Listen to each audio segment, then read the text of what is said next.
આ તરફ સ્થાનિક સ્વરાજ્યની ચૂંટણીમાં છેલ્લી ઘડીનો પ્રચાર પ્રસાર થઈ રહ્યો છે। અમદાવાદની વાત કરીએ તો મહાનગરપાલિકાની 48 વોર્ડમાં 192 બેઠકો માટે ચૂંટણી યોજાવા જઈ રહી છે।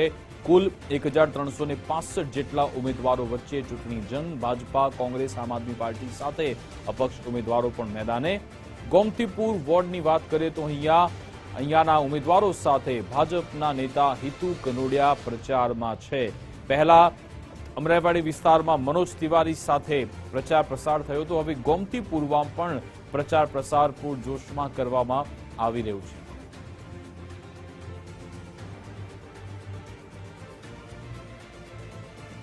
તો આ જ અંગે આપણે વિગતો મેળવીશું કે આખરે જમીની સ્તરે કેવો પ્રચાર પ્રસાર થઈ રહ્યો છે। અમારા રિપોર્ટર્સ ગ્રાઉન્ડ ઝીરો પર છે।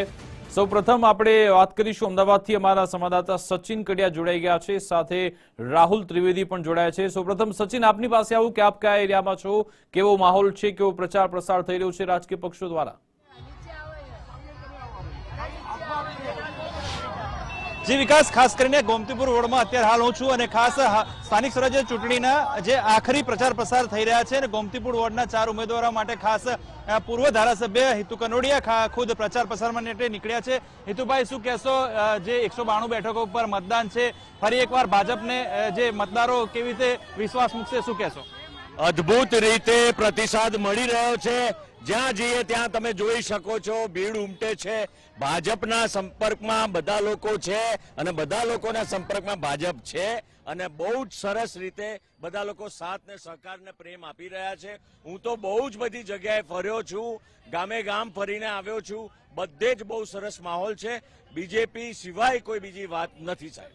શું કહેશો, ખાસ કરીને સ્થાનિક સ્વરાજ્યની ચૂંટણી હોય અને ખાસ અમદાવાદના મહાનગરપાલિકાની 2021માં પણ જે રીતે ભાજપ આવી હતી, આ વખતે મતદારોમાં ખાસ વિશ્વાસ કેવો છે? સાથે સાથે ઉમેદવારોની વાત કરીએ તો ઘણા ઉમેદવારો નવા મૂકવામાં આવે છે, ભાજપની આ સ્ટ્રેટેજી કેટલી રંગ લાવશે?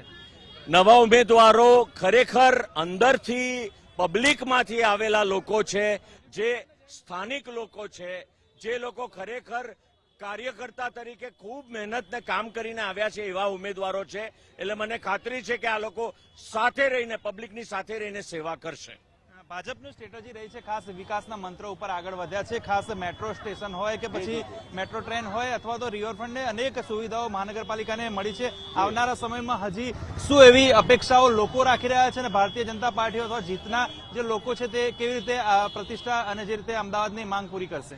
2030ની વાત કરું તો કોમનવેલ્થ આવવાનું છે, એટલે અમદાવાદ અને ગુજરાત આખું ખૂબ ઉત્સાહમાં છે અને 2030નો માહોલ જે તમે જોશો એનું અત્યારથી ચણવાનું કામ બીજેપીએ ચાલુ કરી દીધું છે। કારણ કે આવડું મોટું કોમનવેલ્થ ગેમ જ્યારે આખા વિશ્વ લેવલની આપણા અમદાવાદમાં, આપણા ગુજરાતમાં આવતી હોય ત્યારે તો પાછળ જોવાનું છે જ નહીં। વિકાસ સિવાયની કોઈ વાત નથી થવાની, ખૂબ વિકાસ થવાનો છે। આખરી સવાલ હિતુભાઈ, પ્રચાર પ્રસારમાં નીકળ્યા છે, લોકોનો પ્રતિસાદ કેવો મળી રહ્યો છે, વિશ્વાસ કેવો લોકોનો છે? આ તમે કેમેરો ખાલી પાછળ ફેરવશો તો તમને ખબર પડશે।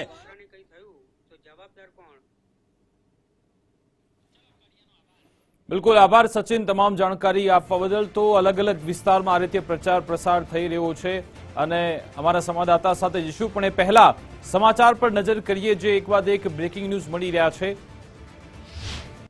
અમદાવાદમાં ભાજપ અંતિમ ઘડીનો પ્રચાર પ્રસાર કરી રહ્યું છે, ત્યારે આજે અમરાઈવાડી વિસ્તારમાં બીજેપીના સ્ટાર પ્રચારક મનોજ તિવારી પણ અમદાવાદમાં પહોંચ્યા। અમરાઈવાડીમાં જેમણે પ્રચાર કર્યો, મનોજ તિવારી અહીંયા પ્રચાર કરતા જોવા મળ્યા। એમણે નિવેદન આપ્યું કે કોઈ પણ ચૂંટણી હોય, જનતા ભાજપની સાથે છે, એવું પણ મનોજ તિવારીએ કહ્યું હતું।